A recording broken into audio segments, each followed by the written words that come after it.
तो मेरे पास में 2.25 मीटर ये फैब्रिक है और इसी फैब्रिक के अंदर आज मैं आपको गर्मियों में पहनने के लिए बहुत शानदार एक प्लाजो बनाना बताऊंगा, जिसे बोलते हैं अफगानी प्लाजो। यह प्लाजो गर्मियों के दिनों में बहुत ज़्यादा ट्रेंडिंग में रहता है। बहुत बारीकी से एक एक पॉइंट को डिटेल में एक्सप्लेन करूंगा। कटिंग और स्टिचिंग दोनों इसी वीडियो के अंदर होने वाली है। तो सबसे पहले हम करेंगे इसकी कटिंग। अब कटिंग करने के लिए हमें सबसे पहले कपड़े को बिछाना है। अब बिछाना किस तरीके से, इसको आप ध्यान से समझिए। बहुत सिंपल है, आपको कुछ भी नहीं करना, कपड़े को 4 फोल्ड करना है। किस तरीके से, ये इसका राइट वाला साइड है। पहले आप कपड़े को इस तरीके से डबल फोल्ड कर लीजिए, इस तरीके से जैसे मैं कर रहा हूँ। डबल फोल्ड करने के बाद में आपको क्या करना है, इस कपड़े को इस तरीके से 4 फोल्ड करना है। इस तरीके से 4 फोल्ड करने के बाद आपको सबसे पहले ध्यान में क्या रखना है, जो खुले वाला हिस्सा है वो सामने की तरफ होगा। जैसे कि देखिए मैंने आप इस तरीके से रखा है और बंद वाला रखा है मैंने अपनी तरफ। अब आपको क्या करना है, यहाँ पे देखिए जो भी कपड़ा छोटा बड़ा है, यहाँ पे आपको बिल्कुल सीधा निशान लगाना है और इसकी यहाँ से करनी बिल्कुल बराबर कटिंग। तो मैं यहाँ से इसकी कटिंग कर लेता हूँ। कटिंग करने के बाद आपको क्या करना है, यहाँ से आपको 2 इंच ऊपर एक निशान लगाना है इस वाली साइड, ठीक है। और यहाँ पे आपको निशान नहीं लगाना।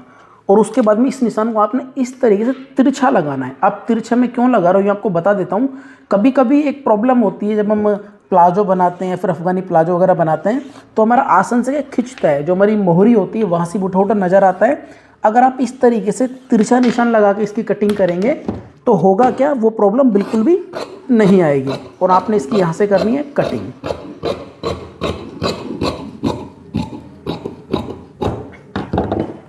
अब कटिंग करने के बाद आपको क्या करना है, यहाँ से आपको प्लाजो की लंबाई रखनी है। हम जो इसकी लंबाई बना रहे हैं, हम बना रहे हैं 36 यानी कि 36 इंच।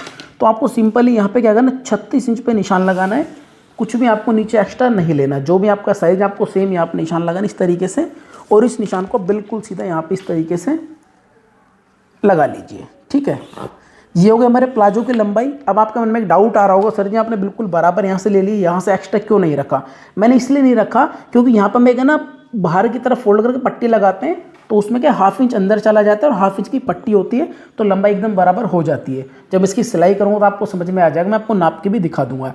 यानी कि जो भी लंबाई है फिक्स आपको लंबाई का मार्क रखना है। और इस निशान से आपको 2 या फिर 2.5 इंच ऊपर एक मार्क और लगाना है, क्योंकि हम इसके अंदर पूरे में इलास्टिक लगाएंगे, तो ये इलास्टिक का मार्जिन यहाँ पे हमारे पास में हो जाएगा। यहाँ तक सब क्लियर। उसके बाद आपको क्या करना है, कमर का निशान लगाना है। अब देखो कपड़ा मेरे पास में 4 फोल्ड है, 1 2 3 और ये 4, ठीक है। तो जो भी कमर का साइज उसका चौथा भाग आपको लेना है। अब इनकी जो कमर का साइज है वो 32 यानी कि 32 इंच। अब 32 का जो चौथा भाग बनेगा वो बनेगा 8 इंच।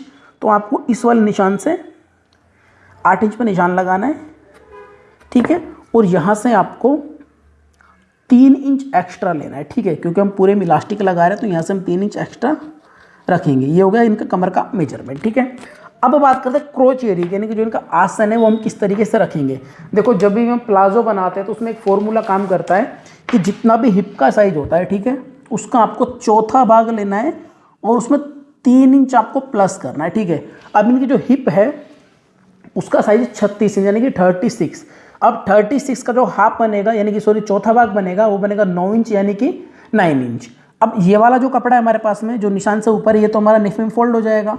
तो ये वाला नीचे वाला जो निशान है यहाँ से हमें क्या करना है, 9 इंच पे एक निशान लगाना है, ठीक है। और उसमें 3 इंच हमको यहाँ से प्लस करना है, तो हमारा आसन जो है एकदम परफेक्ट यहाँ से बनेगा। वापस से मैं आपको बता देता हूँ, जितना भी हिप का साइज होता है उसका चौथा भाग करना है, उसमें 3 इंच हमें प्लस करना है। तो हिप का साइज 36 था, 36 का चौथा भाग बन गया 9 इंच, 3 मैंने प्लस किया तो बन गया यहाँ से टोटल ये 12 इंच। और इसको मैं इस तरीके से बिल्कुल सीधे निशान को लगा देता हूँ, ठीक है। उसके बाद क्या करना है, ये वाला जो निशान है ना हमारा, इसको बिल्कुल सीधा नीचे लेके आना इस तरीके से। कुछ भी हमको मैथ नहीं लगानी, बिल्कुल सीधा यहाँ पे लेके आना इस तरीके से, ठीक है। इस तरीके से सीधा निशान लेके आना है। और उसके बाद में ये वाला जो निशान लगा है इसके आपको 2 इंच बाहर इस तरीके से एक मार्क लगाना है, ठीक है। मार्क लगाने के बाद में अब आपको यहाँ पे आसन की गोलाई को ड्रॉ करना है। आप चाहो तो इसकी सहायता से भी कर सकते हैं, एक टूल है हमारे पास में, इसको इस तरीके से रखें और इसको यहाँ पे आप इस तरीके से बना सकते हैं। अभी जो टूल है ये आपको इजीली ऑनलाइन मिल जाता है, अगर टूल आपके पास में ना हो तो आप इस तरीके से आईडी से यहाँ पे गोलाई को बना सकते हैं। ओके, तो ये हमारा कमर का निशान भी हो गया और आसन का भी हो गया। अब बात करते हैं बॉटम की। देखो बॉटम का जो साइज इनका वो है 12 इंच। अब 12 का हाफ बनेगा 6 इंच। तो सिंपली हम क्या करेंगे, यहाँ पे 6 इंच पर निशान लगाएंगे, ठीक है। और उसमें नीचे हम प्लेट्स डालेंगे। तो यहाँ से हम तकरीबन 7 या फिर 8 इंच और एक्स्ट्रा यहाँ पे ले लेते हैं। तो मैं 8 इंच यहाँ पे ले लेता हूँ, ठीक है। अब ये वाला जो मार्क है आपको इसके अंदर मिलाना है। किस तरीके से, इस तरीके से आप इसको मिला सकते हैं।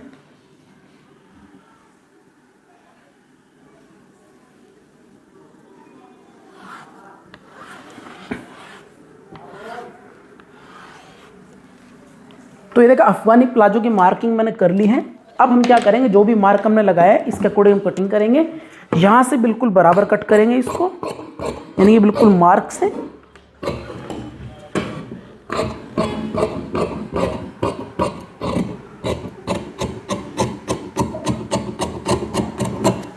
और यहाँ से हम हाफ इंच एक्स्ट्रा रखेंगे क्योंकि हाफ इंच चला जाएगा हमारा मार्जिन के अंदर, इस तरीके से। तो ये देखो अफगानी प्लाजो की कटिंग तो मैंने कर दी है। अब इसकी स्टिचिंग किस तरीके से करनी है इसको आप ध्यान से समझें।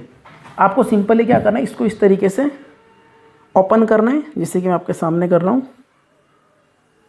ये देखिए इस तरीके से हम इसको ओपन कर लेते हैं, ठीक है। अब हम क्या करेंगे, इसके दोनों आसन को सिलाई करेंगे। पहले किस तरीके से करना है, यहाँ से आपको मार्जिन रखना है जो भी हम रखते हैं हाफ या पौने इंच का, इसको यहाँ से बंद कर लेना है। और सेम आपको यहाँ से सिलाई लगानी है और यहाँ पे निकाल लेना है। तो ये दोनों सिलाई लगा लेता हूँ, उसके बाद आपको मैं अगला प्रोसीजर बताता हूँ। इस साइड भी मैंने सिलाई को लगा दिया और इस तरफ भी लगा दिया है। अब हम क्या करेंगे, इसका जो नेफा इसको फोल्ड करेंगे।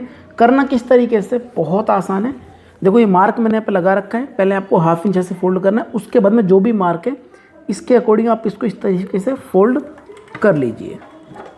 जैसे हम सलवार का नेफा फोल्ड करते हैं सेम तरीके से आपको करना है। बस इसके अंदर आपको करना क्या है, जैसे पूरा नेफा फोल्ड करेंगे ना आप, तो वापस जब यहाँ पे घूम के आएगा तो थोड़ी दूरी पे आप छोड़ दीजिए, क्योंकि हम इसके अंदर लगाएंगे इलास्टिक। मैं थोड़ा सा और आपको फोल्ड करके दिखा देता हूँ। कभी कभी ऐसा होता है ना कि नेफे में झोल आता है, आप इस तरीके से नेफे को फोल्ड करें, इस तरीके से करें और ऐसे हाथ को थोड़ा सा फेरें। उससे क्या होगा, इसके अंदर बिल्कुल भी झोल नहीं आएगा। मैं कंप्लीटली आपको फोल्ड करके दिखा देता हूँ। ये देखें आपके सामने, इसके अंदर हल्का सा भी झोल आया तो आप मुझे कमेंट कर देना। बिल्कुल भी झोल नहीं आएगा, आपके सामने मैं फोल्ड कर रहा हूँ। ये देखें, ऐसे किया, ऐसे हाथ फेरा और इस तरीके से, ये देखो पूरा नेफ हम यहाँ पे फोल्ड कर लेंगे।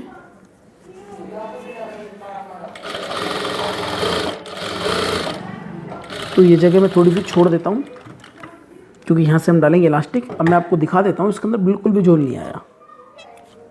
ये देखो आपके सामने पूरा का पूरा, ये देखिए यहाँ पे आपको बिल्कुल भी झोल नज़र नहीं आ रहा और ना आपको इस साइड आ रहा है। तो आप नेफे को इस तरीके से फोल्ड करेंगे तो झोल उसके अंदर बिल्कुल भी नज़र नहीं आएगा। अब हम डालेंगे इसके अंदर इलास्टिक। तो नेफे को तो मैंने फोल्ड कर ही लिया है। अब आप देखिए ये इलास्टिक इसके अंदर डालने किस तरीके से डालनी है, पहले आप इसके मेजरमेंट को समझिए। जब हम कभी कोई ऐसी इलास्टिक वाली पैंट बनाते फिर प्लाजो बनाते जिसमें चारों तरफ इलास्टिक होती है, तो जितना भी कमर का साइज होता है उससे हमको 5 या फिर 6 इंच कम रखनी होती है इलास्टिक। अब इनके जो कमर का साइज था वो तो 32 यानी कि 32 इंच। अब 32 में से मैं 5 कम करूँगा तो बनेगा 27 यानी कि 27 इंच, ठीक है। 1 2 3 4 5, ठीक है। तो 27 इंच की मैंने इलास्टिक ली है। अब इसको डालना बहुत आसान है। आप सेफ्टी पिन को इस तरीके से लीजिए, जैसे हम सलवार में नाड़ा डालते हैं ना, सेम तरीके से आपको डालनी है। इस तरीके से एक साइड से आपको ये डालनी है, इस तरीके से, ठीक है। जैसे हम नाड़े को डालते हैं ना, सेम ऐसे डालनी है आपको, इस तरीके से, ठीक है। और इस साइड से आपको ये निकालनी है। तो इस तरीके से इलास्टिक को लगाने के बाद में क्या करना है, इसको आपने निकाल लेना है और यहाँ से दोनों का से पकड़ के 2-3 सिलाई आपको लगानी है। इस तरीके से जोड़ लगाने के बाद में इलास्टिक पूरा हमारे इस तरीके से अंदर चला जाता है। और ये देखो इलास्टिक हमारा इस तरीके से पूरा यहाँ पे लग गया। इसको इस तरीके से आप खींच लें, ठीक है। पूरे में गैदर्स आ जाएंगे। फिर जो जगह यहाँ से बची हुई थी ना हमारी, जो हमने छोड़ी थी, उसमें आप इस तरीके से सिलाई को लगा लीजिए। सिलाई लगाने के बाद में एक फिनिशिंग आ जाए, इसके अंदर थोड़ा अच्छा लुक लगे, उसके लिए आप क्या कर सकते हैं, इसके सेंटर में आप एक सिलाई लगा सकते हैं, बिल्कुल सेंटर में इस तरीके से लगा लीजिए। गैदर्स पूरे में आ गई है हमारे पास, इसको इस तरीके से खींच के पूरे में सिलाई आप कंप्लीट कर लीजिए इस तरीके से। तो देखिए इस तरीके से इलास्टिक को मैंने लगा दिया, कितनी फिनिशिंग की इलास्टिक हमारी लगी, बिल्कुल भी चुन्नट इसके अंदर कहीं भी नहीं है। अब आपको क्या करना है, इसको इस तरीके से करना है और दोनों जो आसन है ये आपके इस तरीके से मिल जाएंगे, ठीक है। अब क्या होगा, एक लेग तो इसका ये वाला हो गया हमारे पास में, ठीक है, और एक हो गया हमारे पास में ये वाला, ठीक है। अब हमने जो कट किया था ना, हमने जो इसका जो बॉटम था उससे 8 इंच एक्स्ट्रा लिया था। अब बॉटम था 12 इंच, ठीक है, तो 12 का हाफ बनेगा 6 यानी कि 6 इंच, ठीक है, और बाकी एक्स्ट्रा था। अब हम क्या करेंगे, जो भी एक्स्ट्रा कपड़ा है, ठीक है, हम यहाँ से इतना मार्जिन छोड़ देंगे, इस साइड से इतना और इस साइड से इतना, यानी कि ये हमारा चला जाएगा सिलाई में। और उसके बाद में जो भी ये कपड़ा है इसमें छोटी छोटी प्लेट्स डालेंगे इस तरीके से, और इस कपड़े को हम 12 इंच के अंदर कवर करेंगे। अब ये किस तरीके से करना है मैं आपको मशीन पे बताता हूँ। तो देखो प्लेट जो डालने का जो फॉर्मूला है वो फिक्स नहीं है, ये सिर्फ हम अंदाजे से डालते हैं। तो आप क्या करें, सिलाई को मोटा कर लीजिए और इस तरीके से आप प्लेट डाल लीजिए, ठीक है। अब जैसे मैं डाल रहा हूँ सिर्फ एक अंदाज़ा है मेरे पास में, कोई फिक्स इसका फॉर्मूला नहीं है। अगर मान लीजिए 12 से ज़्यादा हो गया तो हम प्लेट को एक बार खोल लेंगे और देखेंगे कितना बड़ा आ रहा है, तो थोड़ा सा आइडिया लग जाएगा, प्लेट हम थोड़ी और बड़ी डाल लेंगे। अगर छोटा आया तो वापस भी एक बार इसको खोल लेंगे और प्लेटें हम उसके अकॉर्डिंग डाल लेंगे। अगर फिक्स आ गया तो बहुत अच्छी बात है। तो इस तरीके से आप प्लेटें डालें, मैं आपके सामने प्लेटें डाल रहा हूँ, कुछ इसके अंदर कोई झोल झपाल नहीं है, जो भी आपके सामने, ठीक है। क्या पता ये 12 इंच फिक्स ही आ जाए, क्योंकि जस्ट एक ना आइडिया होता है और वो आइडिया आपको इस तरीके से लगाना है। जैसे मैं आपके सामने लगा रहा हूँ, आपको इस तरीके से प्लेटें डालनी है। एक बार मैं नाप कर देखता हूँ ये कितना इंच है। ये है यहाँ से 14 इंच है, हाँ ठीक है। तो इसमें एक प्लेट हमारी ये आ जाएगी और एक आ जाएगी हमारी ये वाली, ठीक है। अब 13 इंच जो यहाँ से हाफ इंच चला जाएगा साइडों से, 12 इंच फिक्स हमारा कंप्लीट आ गया है। अब जैसे मैंने इसमें प्लेट डाली है, सेम तरीके से मैं इधर भी डाल लेता हूँ। तो इस तरीके से मैंने दोनों पैचों में इस तरीके से प्लेट डाली है। अब आपको क्या करना है, एक पट्टी लेनी है 1.5 से 2 इंच चौड़ी और उसको इस तरीके से रखना है और इसको इस तरीके से रख के आपको सीधी सिलाई लगानी है। अब देखो मैंने फिक्स इसका नाप क्यों रखा था, मैंने इसलिए रखा था, यहाँ से देखो मैं इसमें सिलाई लगा रहा हूँ ना, लंबाई तो फिक्स है इसकी, लेकिन यहाँ से देखो आधा इंच ही चला जाएगा हमारा सिलाई के अंदर इस तरीके से, ठीक है। जो आपको मैं सामने लगा रहा हूँ इस तरीके से, एक्स्ट्रा है इसको आप यहाँ से कट कर दीजिए। अब आधा इंच हमारा अंदर चला गया, यानी कि हमारा जो प्लाजो हाफ इंच छोटा हो गया। तो हम क्या करेंगे, पट्टी को लगाएंगे तो इस तरीके से आधा इंच बाहर निकल जाएगी, तो हमारी लंबाई एग्जैक्ट यहाँ पे परफेक्ट आ जाएगी। तो सिंपली आपको पट्टी इस तरीके से लगानी है और बिल्कुल सीधी आपको यहाँ पे सिलाई लगानी है इस तरीके से। ये देखें, अब जिस तरीके से मैंने ये वाली पट्टी लगाई है ना, सेम तरीके से दूसरे पैंचे में आपको लगा लेनी है। तो दूसरे पैंचे में लगा लेता हूँ, उसके बाद में इसकी मेन सिलाई किस तरीके से लगाएंगे इसके बारे में आपको बताता हूँ। तो दोनों पैंचे में देखो मैंने इस तरीके से पट्टी लगा ली, इस वाली साइड भी और इस वाली साइड भी, ठीक है। उसके बाद आपको क्या करना है, इस तरीके से एक लेग आपका ये हो जाएगा और एक हो जाएगा आपका ये वाला, ठीक है।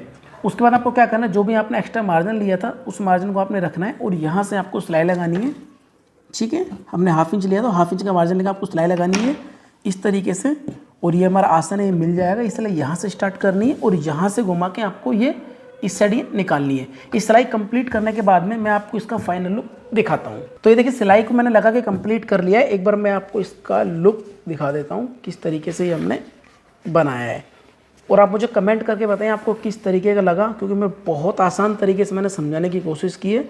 अगर आपको मेरी वीडियो पसंद आई है ना तो वीडियो को लाइक करें, कुछ डाउट है तो कमेंट करें, मैं हर कमेंट का रिप्लाई करने की पूरी कोशिश करता हूँ। अब इस टाइप का जो अफगानी प्लाजो होता है गर्मी में बहुत ज़्यादा ट्रेंडिंग में रहता है और बहुत ज़्यादा ये कंफर्टेबल रहता है। तो इस वीडियो को यही समाप्त करते हैं, मिलता हूँ मैं किसी नेक्स्ट वीडियो में, तब तक के लिए थैंक यू।